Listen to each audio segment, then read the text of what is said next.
내시의 은밀한 사생활, 왕도 몰랐던 궁궐 밖 또 하나의 가족. 문명의 렌즈입니다. 이 채널은 역사를 외우는 곳이 아니라 문명이 작동하는 원리를 렌즈로 확대해서 보여드리는 곳입니다. 오늘의 이야기는요, 조선 내시는 왜 결혼했을까입니다. 여러분, 조선 궁궐 하면 누가 먼저 떠오르시나요? 왕, 왕비, 세자, 궁녀, 그리고 늘 조용히 왕 곁에 서 있던 사람들. 바로 내시입니다. 사극에서 내시는 보통 이렇게 나오죠. 전하수라를 들이시옵소서. 전하 통촉하여 주시옵소서. 늘 왕 옆에 있고 늘 고개를 숙이고 있고 어쩐지 평생 궁궐 안에서만 살았을 것 같은 사람들. 그런데요. 여기서 아주 뜻밖의 사실이 하나 나옵니다. 조선의 내시는 결혼을 했습니다. 잘못 들으신 거 아닙니다. 결혼했습니다. 그리고 더 놀라운 건요. 가족도 있었습니다. 양자도 드렸습니다. 심지어 족보까지 있었습니다. 자, 이쯤 되면 머릿속에 물음표가 뜨죠. 아니, 내시가 왜 결혼을 해? 그 결혼은 어떤 의미였을까? 조선은 왜 그걸 허락했을까? 그리고 그 가족은 정말 평범한 가족이었을까? 오늘 문명의 렌즈는 왕의 침전 뒤편, 궁궐 담장 바깥 기록 속에 조용히 남아있던 조선 내시들의 가족 이야기를 따라가 보겠습니다. 조선의 내시는 왜 결혼했을까? 이 이야기는 단순한 궁궐 비밀이 아닙니다.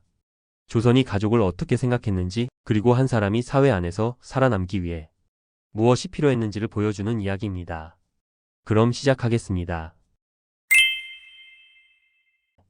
우리는 보통 내시를 떠올릴 때 궁궐 안을 조용히 걸어 다니는 모습만 상상합니다. 왕이 부르면 달려오고, 왕이 명하면 전달하고, 왕의 식사를 살피고, 궁궐 문을 지키고, 궁궐 안 여러 일을 관리하는 사람들. 맞습니다. 내시는 실제로 궁궐 내부 운영에 깊이 관여한 사람들이었습니다. 그런데 여기서 중요한 포인트가 있습니다. 내시가 궁궐에서 일했다고 해서 그들의 삶 전체가 궁궐 안에만 있었던 건 아니라는 겁니다. 쉽게 말하면 궁궐은 직장이었고 궁궐 밖에는 삶이 있었습니다. 물론 오늘날 회사원처럼 퇴근합니다. 전하. 칼퇴하겠습니다. 이럴 수는 없었겠죠. 왕 앞에서. 전하, 저 오늘 가족 외식이 있어서 먼저 들어가 보겠습니다. 이랬다가는 분위기가 아주 싸해졌을 겁니다. 하지만 중요한 건 이겁니다. 내시에게도 궁궐 밖의 생활이 있었고 집이 있었고 가족을 이루는 경우가 있었다는 사실입니다. 이 지점에서 우리가 갖고 있던 이미지가 흔들리기 시작합니다. 내시는 단순히 왕 옆에 서 있는 그림자 같은 존재가 아니었습니다. 그들도 사회 안에서 살아가는 사람들이었습니다. 먹고 살아야 했고 노년을 생각해야 했고 죽은 뒤 자신을 기억해줄 사람도 필요했습니다. 그리고 조선 사회에서 그 모든 문제를 해결하는 가장 강력한 장치는 바로 가족이었습니다. 자, 여기서 질문 하나 해보겠습니다. 만약 국가 입장에서 왕 가까이에 있는 사람들을 통제해야 한다면 어떤 방법을 쓸까요? 감시한다. 직책을 제한한다. 권한을 줄인다. 네, 맞습니다. 조선도 내시가 지나치게 권력을 갖는 것을 경계했습니다. 왕의 곁에 너무 가까운 사람들은 언제든 정치적으로 위험해질 수 있었으니까요. 그런데 조선은 내시를 완전히 배제하지 않았습니다. 오히려 일정한 신분과 역할을 인정했습니다. 그리고 궁궐 밖에서 가정을 꾸리는 것도 허용했습니다. 왜 그랬을까요? 여기서 조선의 계산이 보입니다. 내시가 궁궐 안 권력에만 매달리지 않도록 궁궐 밖에도 삶의 기반을 만들게 한 겁니다. 집이 있고 배우자가 있고 양자가 있고 가문이 있고 돌봐야 할 사람들이 있다면 그 사람은 단순히 궁궐 권력만 바라보는 존재가 아니라 사회 안에 묶인 사람이 됩니다. 조금 쉽게 말하면 이렇습니다. 궁궐 안에서는 신하로 일해라. 하지만 궁궐 밖에서는 한 집안의 책임자로 살아라. 조선은 내시에게 가족을 허락함으로써 그들을 사회 안에 연결해 두었습니다. 이게 참 조선스럽습니다. 완전히 자유롭게 놔두지는 않습니다. 그렇다고 완전히 버리지도 않습니다. 통제하면서 인정하고 제한하면서도 자리를 만들어줍니다. 그래서 내시의 결혼은 단순한 개인사가 아니었습니다. 그건 조선이라는 국가가 특수한 신분의 사람들을 관리하는 방식이기도 했습니다. 그럼 내시 개인에게 결혼은 어떤 의미였을까요? 첫 번째는 사회적 인정입니다. 조선은 가족 중심 사회였습니다. 누구의 아들인가? 누구의 남편인가? 어느 집안 사람인가? 누가 제사를 지내는가? 이런 것들이 한 사람의 위치를 결정했습니다. 그러니까 가족이 없다는 건 단순히 외로운 문제가 아니었습니다. 사회적으로 뿌리가 약하다는 뜻이기도 했습니다. 두 번째는 노년의 돌봄입니다. 젊을 때는 궁궐에서 일할 수 있습니다. 하지만 나이가 들면 어떻게 될까요? 아플 때 누가 돌봐줄까요? 재산은 누가 정리할까요? 죽은 뒤 재산은 누가 지낼까요? 조선 사회에서 이런 문제는 가족 없이 해결하기 어려웠습니다. 세 번째는 가계 계승입니다. 조선에서 가문과 재산은 굉장히 중요했습니다. 그런데 내시는 생물학적으로 직접 때를 잇기 어려운 조건에 있었습니다. 그렇다면 방법은 하나였습니다. 양자. 내시들은 양자를 들여 가계를 이어갔습니다. 그리고 그 관계를 기록으로 남겼습니다. 바로 여기서 내시 가족의 진짜 특징이 드러납니다. 이 가족은 혈연만으로 만들어진 가족이 아니었습니다. 제도, 돌봄, 의례, 상속, 사회적 인정. 이 모든 것이 합쳐져 만들어진 가족이었습니다. 어떻게 보면 조선 내시의 가족은 우리에게 아주 현대적인 질문을 던집니다. 가족은 꼭 피로만 이어지는 걸까요? 함께 살아가고 서로를 책임지고 기억해주면 그것도 가족이라고 부를 수 있지 않을까요? 자, 여기서 많은 분들이 궁금하실 겁니다. 그럼 내시의 결혼은 사랑이었을까요? 아니면 제도였을까요? 정답은 아마도 둘 다였을 겁니다. 물론 모든 결혼이 낭만적이었을 거라고 말할 수는 없습니다. 조선의 결혼은 지금보다 훨씬 더 가문, 재산, 사회적 조건과 연결되어 있었습니다. 내시의 결혼은 특히 더 현실적이었습니다. 노년을 대비해야 했고, 가계를 이어야 했고, 제사를 맡길 사람이 필요했고, 재산과 집안을 정리할 사람이 필요했습니다. 하지만 그렇다고 해서 그 안에 정이 없었다고 단정할 수도 없습니다. 함께 살아간다는 것은 제도만으로 유지되지 않습니다. 밥을 나누고 아픈 날을 견디고 집안일을 상의하고 죽은 뒤를 부탁하는 관계. 거기에는 분명 사람 사이의 마음이 있었을 겁니다. 그러니까 내시 가족은 사랑만으로 설명하기 어렵고 제도만으로도 설명하기 어렵습니다. 사랑과 제도, 생존과 의례, 돌봄과 사회적 인정. 이 모든 것이 한 집안에 같이 살고 있었습니다. 이게 바로 조선 내식 가족의 복잡함입니다. 그리고 동시에 이 이야기가 흥미로운 이유이기도 합니다. 그렇다면 조선 사람들은 내시의 결혼을 자연스럽게 받아들였을까요? 꼭 그렇지는 않았습니다.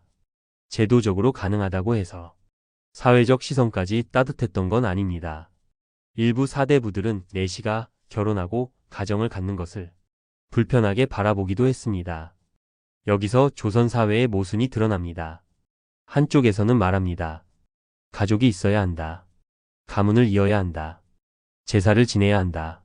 그런데 또 한쪽에서는 말합니다. 하지만 내시의 가족은 어딘가 낯설다. 참 복잡하죠. 가족을 요구하면서도 자기들이 익숙한 형태가 아니면 불편해합니다. 이건 과거만의 이야기가 아닐지도 모릅니다. 오늘날에도 우리는 가족의 형태가 조금만 다르면 쉽게 질문하고 쉽게 판단하고 쉽게 선을 긋곤 합니다. 조선 내시의 결혼은 바로 그런 사회적 시선을 견뎌야 하는 삶이었습니다. 궁궐 안에서는 왕을 모시는 사람, 궁궐 밖에서는 한 집안의 가장, 하지만 세상 앞에서는 늘 설명이 필요한 사람. 이 대목은 조금 웃기면서도 씁쓸합니다. 낮에는 궁궐에서 전하 명을 받들겠사옵니다. 밤에는 집에서 여보 오늘도 궁궐 일이 많았어. 그런데 동네 사람들은 수군거립니다. 저 집은 좀 특이하지 않아? 그러니까 내시의 가족은 평범한 듯 평범하지 않았고 인정받았지만 완전히 편안하지는 않았던 가족이었습니다. 내시들은 궁궐 밖에서 혼자만 떨어져 산 것이 아니었습니다. 여러 지역에 내시들이 모여 살던 곳이 있었다고 전해집니다. 서울의 궁궐 주변, 그리고 외곽 지역, 또 지방의 내시 고택까지. 이건 아주 중요한 장면입니다. 내시는 궁궐 안의 사람인 동시에 궁궐 밖마을의 사람이었습니다. 왕의 명령을 전하던 사람이 집으로 돌아와 마당을 쓸고 가족과 밥을 먹고 이웃과 인사를 나누고 자신의 노년을 준비했습니다. 이 장면을 한번 상상해 보세요. 낮은 한옥 담장, 닫힌 대문, 마당에 드리운 나무 그림자, 멀리서 들려오는 사람들의 발소리. 그리고 그 집 안에 사는 사람은 한때 왕에 가장 가까운 곳에 있던 사람입니다.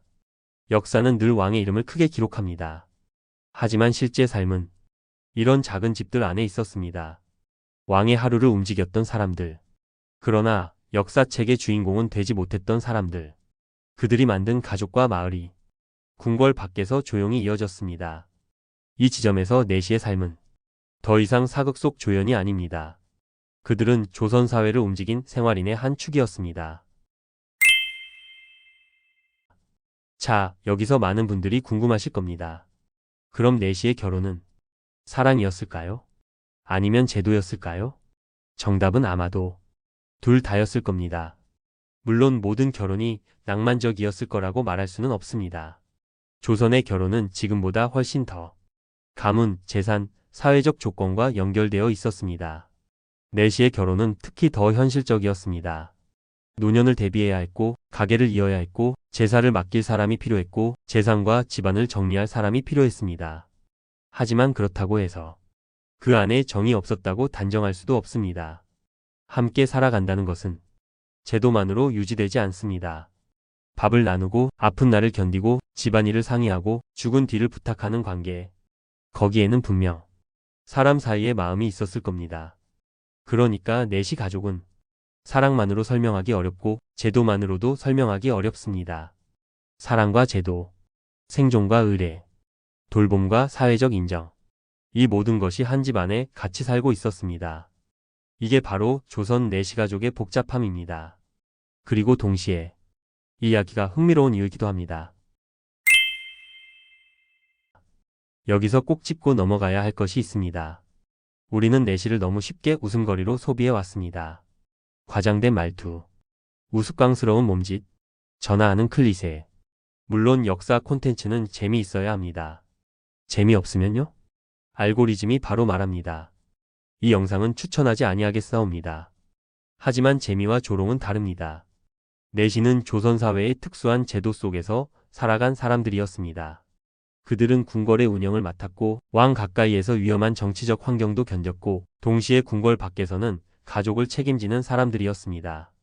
우리가 오늘 내시의 결혼을 이야기하는 이유는 자극적인 궁궐 비밀을 캐내기 위해서가 아닙니다. 오히려 반대입니다. 사극의 농담 뒤에 가려진 한 사람의 삶을 보기 위해서입니다. 그들도 집이 있었고 관계가 있었고 불안이 있었고 기억되고 싶은 마음이 있었습니다. 역사는 왕의 기록만이 아닙니다. 왕 곁에 있었지만 왕이 되지 못한 사람들, 기록의 중심은 아니었지만 그 시대를 살아낸 사람들, 그들의 삶을 들여다볼 때 우리는 비로소 조선을 더 입체적으로 보게 됩니다.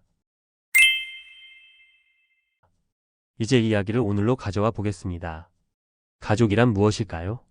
피가 이어져야만 가족일까요? 법적으로 인정받으면 가족일까요? 함께 살면 가족일까요? 서로를 돌보면 가족일까요? 죽은 뒤에도 기억해주면 가족일까요? 현대 사회에서 가족의 모습은 점점 다양해지고 있습니다. 혈연 가족, 입양 가족, 재혼 가족, 1인 가구, 비혼 공동체, 돌봄 공동체. 이제 가족은 하나의 모양으로만 설명하기 어렵습니다. 그런데 놀랍게도 조선 내시의 가족은 이미 오래전에 비슷한 질문을 던지고 있었습니다. 혈연으로 대를 잇기 어려운 사람도 가족을 만들 수 있는가? 제도와 돌봄으로 이어진 관계도 가족이라고 부를 수 있는가? 사회가 인정하면 가족인가? 함께 책임지면 가족인가? 조선 내시의 가족은 이 질문들에 대한 아주 오래된 사례입니다. 그들은 자신들의 조건 안에서 가족을 만들었습니다. 완벽하지 않았고 편견도 있었고 사회적 시선도 따가웠습니다. 하지만 그럼에도 그들은 가족이라는 울타리를 만들었습니다. 어쩌면 이 이야기는 우리에게 이렇게 말하는지도 모릅니다. 가족은 태어나는 것이기도 하지만 동시에 만들어지는 것이기도 하다고요. 자, 이제 처음 질문으로 돌아가 보겠습니다. 조선의 내시는 왜 결혼했을까요? 첫째, 조선 사회에서 가족은 사회적 인정의 기본 조건이었기 때문입니다.